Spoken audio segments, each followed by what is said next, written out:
Hi guys, Jen here. Welcome to Dream Life or Bust. So I'm really excited about today's episode because this is something that I think a lot of people who are multi-passionate have probably experienced, and I have a really cool resource to give you today, which is phenomenal, and it just came out today. So first of all, if you read the headline of this post, or this video rather, and we're thinking, that's me, like I am somebody who can't choose just one thing, then welcome to the world of being multi-passionate. So that's what multi-passionate is, or a multi-potentialate, which means you have multiple potentials. The idea being that you don't have to choose just one thing. So let me just sort of back up a little bit and sort of give you a little bit of background on my experience with this topic. So obviously I'm a super multi-passionate person. This is something I knew from a very young age. I was always really good at a lot of different things, even though I had things like writing, which was sort of my main focus and the thing that I was always constantly doing. Reading, writing, those were sort of my main things. But there was all these other things I was doing too, like singing and acting and dancing and, just creating stuff and wanting to be part of like a club. Like I was in school part of all the different clubs. So like Wood Butchers Club and, the makeup group and all these different things. So I always knew from a very young age that I was multi-passionate and that I always, wanted to do lots of different things. And then what ended up happening is, of course, you go to college or you graduate from high school and you get ready to go out in the real world. And suddenly you're told you have to choose just one thing. And so, you get questions like, what do you want to be when you grow up? And what are you going to do with your life? And what are you going to major in college? And, whatever other questions people come up with to ask you, where they try to tell you have to pick one thing. So like, for example, when you're in college, you're allowed to have no major for the first 2 years, but then you have to choose a major if you want to actually graduate. And so, a lot of the times we force ourselves into choosing this one thing, even though we're interested in it, but we're like, I don't know if that's what it's really about, but it's something I'm interested in, so I'm going to go with it. But then you graduate college and suddenly you're like, man, I'm working this job. Like I'm not even using, the degree that I went to school for. And so a lot of times we'll try to force ourselves into it. Well, I went to school for it and I need to do it because it's something I'm good at. And, I have to have a focus and I have to be, an expert in one thing and I have to specialize in blah, blah, blah. All the stuff we tell ourselves, about what we're supposed to do and what society tells us we're supposed to do. And that was the struggle that I went through. So for a long time, especially when I was younger, I used to jump around all the time and try different things and be interested in different stuff. So one day I'd want to be an actor, and one day I'd want to be a singer, and one day I'd want to be a writer, and one day I'd want to paint pictures. And anytime I came up with something new that I wanted to do and I would share it with my mom, I'd be really excited about it. She would always say, I don't remember you talking about that. I don't remember you ever wanting to do that. And so it would always make me feel bad, like, oh my God, maybe I'm doing something wrong. Like maybe I'm crazy, or maybe there's something wrong with me. And so in college, like I started to try different things, and I had a major, but I was always interested in all this other stuff. And so it was like, well, I'm going to try this, I'm going to do this. So at the same time I was in college, I was working a job, and I was in all these organizations and these clubs, and I was, the editor of the school paper and the literary magazine, and, in the PR club, and doing all these little things. You're preaching my life, girl. Yeah. Oh yeah. Cynthia, Heather, awesome. Glad you know what I'm talking about. So, I did all these things and I was really excited about all of it. But then I got out of school and it was like, okay, well now you have to pick something. And I tried, I went and became a magazine editor, and I did that for a few years and thought, this is what I'm going to do with my life. But then I got bored and I got sick of it and I wanted to do something else. So then I ended up leaving, going to do something else. And then I spent like 7 years job hopping and just trying to figure out what the hell I wanted to do with my life. And I honestly felt very much like I was alone. Like I felt like there was no one else in the world who understood what I was going through. I was constantly being surrounded by people who were really good at one thing and couldn't understand this, I don't know, I guess this feeling I had inside that there was more to my life than just picking one thing. And so, a lot of the times I've heard people say things like, you're too scattered, or, you need to focus, or you need to stop being so all over the place, or, stop trying to do everything. That was one of the biggest things that I've heard from people over the years, is stop trying to do everything, because, you can't be good at everything and you can't do everything. And why don't you just do this one thing and let some other people do that thing? And so again, for a long time, I felt like there was something wrong with me. Like, why can everybody else choose one thing and I can't? Like, what is wrong with me? And then about 6 years ago, I met a girl named Emily Wapnick, who has a site called puttylike.com. And if you haven't checked that site out, be sure to do that. And I'm going to type the URL in the comments right now so that you can check it out, because her blog is amazing. And it is all about how to be a multi-passionate person in a specialist world. So definitely go check her out. But she helped me to see that being multi-passionate was not a bad thing. She's the first person who made me realize that being multi-passionate is actually a strength, because it allows you to be good at lots of different things. It allows you to look at stuff from different angles. It allows you to be more creative, because you're not always in the box of this is the one thing that I do that I'm good at, but you actually allow yourself to do all these things.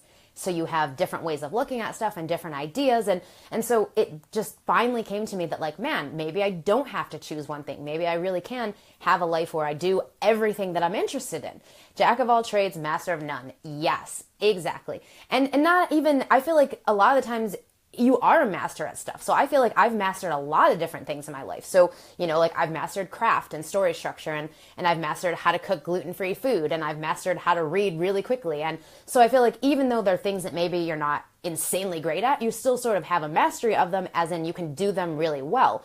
So I like that idea of just doing lots of different things. That was always appealing to me. And so when I found Emily and I learned about the fact that I could be multi-passionate and be successful with it, and she's got a lot of different profiles and things on her blog all about people who are really, really famous, really, really successful, and are multi-passionate people. So definitely check those out. But the whole idea is you don't have to choose one thing. And that was finally, when I met her 6 years ago, I finally accepted that, okay, I'm multi-passionate and I'm not like other people. And that's okay. It's fine. I don't have to be like them. I can be me, and I can do the stuff I'm really good at and the stuff I care about doing, and screw everything else. Screw the idea of trying to be this box of I only do one thing. Now, it's fine if that's who you are and you just want to do one thing and you're good at one thing. But I'm sure if you're here watching this, you're not like that. You're multi-passionate. You have lots of things you want to do.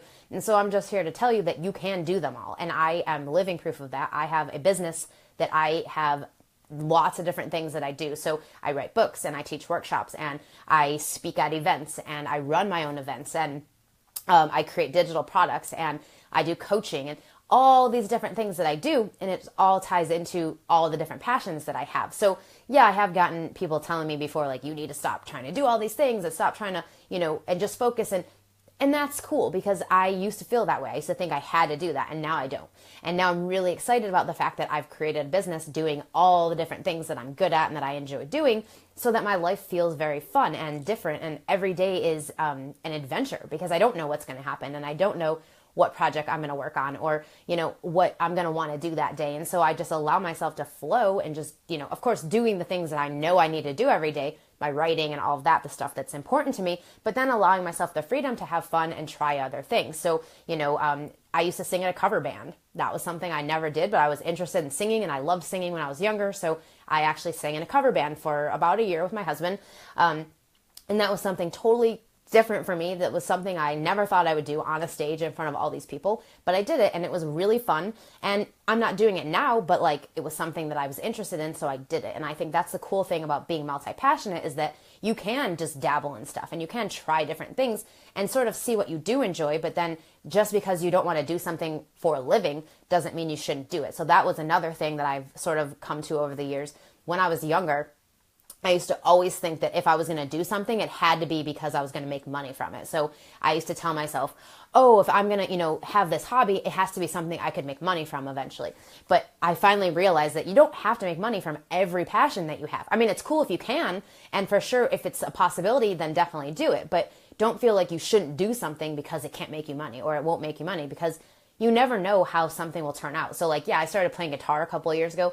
I'm not very good at it. I haven't practiced in a long time, but I sort of know what I need to do. And of course, I bought myself a guitar so that I could practice if I wanted to. So it's something I dabble in. I'm not going to be a professional guitarist. You're not going to see me making money off my music, most likely. I mean, who knows, maybe someday, but I don't think that's something I'll ever pursue for real, but it's something I'm interested in. And so now I just allow myself to dabble in it when I feel like it, and that's it. It's not something I have to tell myself, oh, I have to make money from it, or I shouldn't even spend my time on it.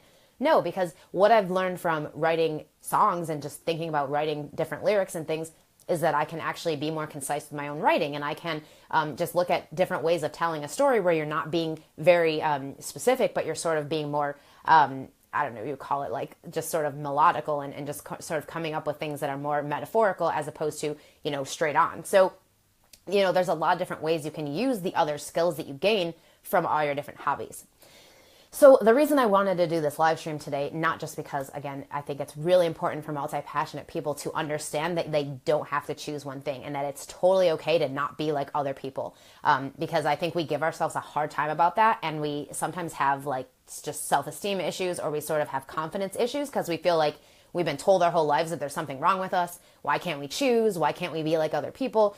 And so I just want you to know that you don't have to be like them. You can be exactly who you are, do all the stuff that you love to do, and you can be successful. It's absolutely possible. And I'm going to show you a really good example of that in 1 second. I just want to read these comments. Cynthia, I spent my life confused because of wanting to do so many different things, poetry, nonfiction, fiction, etc. Oh my God, this is truly a life changer. Yeah. Once you give yourself permission to just do the stuff you're interested in, and really allow yourself to say it doesn't have to go anywhere. Because that's the other thing. I think a lot of the times we think, oh, if I'm going to invest, some money in this hobby, like I need to take it somewhere. I need to go somewhere with it.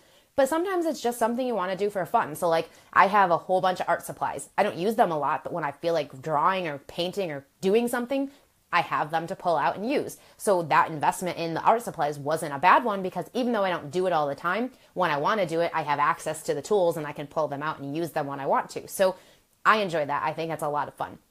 The other reason, again, that I want to do this live stream is because there is an amazing, amazing resource that just came out today by my friend Emily Wapnick, who is the person who helped me finally see that being a multi-passionate person is a perfectly legit way to make a life.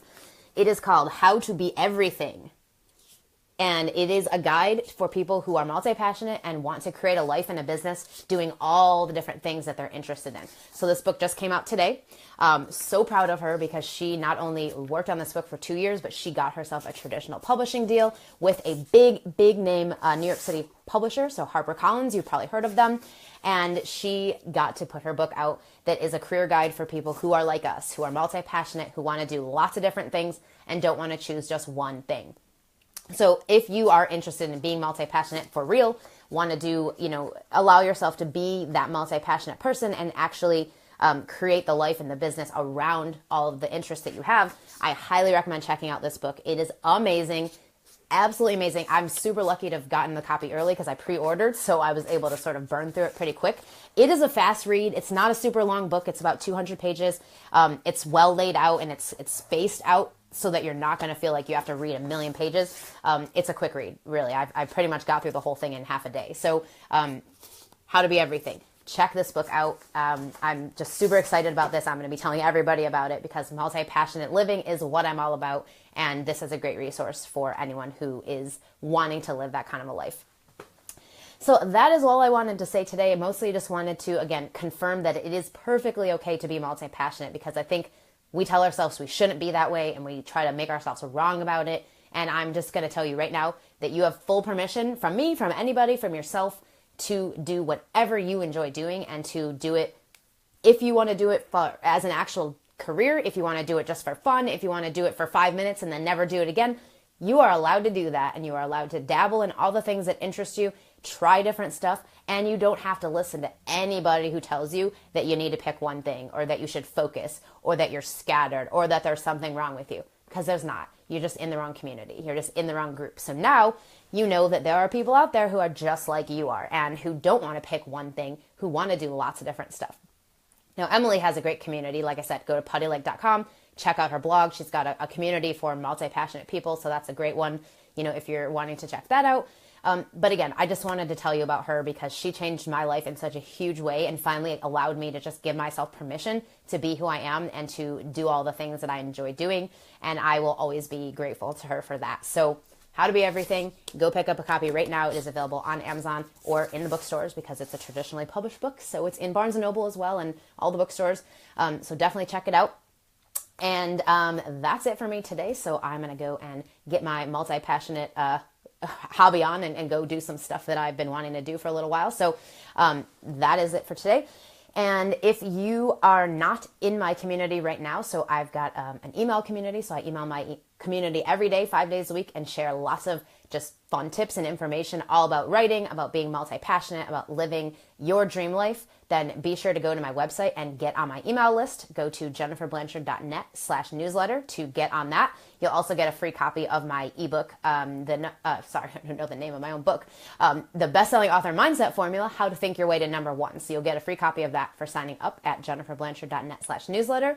And I have a crazy cool sale coming tomorrow. All tools to help you with your writing life and actually getting to the destination that you have, whether it's writing a fiction book, whether it's, actually getting the book out there and publishing it. I have a really cool resource coming tomorrow. So get on my email list so you're the first to hear about that, jenniferblanchard.net/newsletter. And I'll catch you guys next time.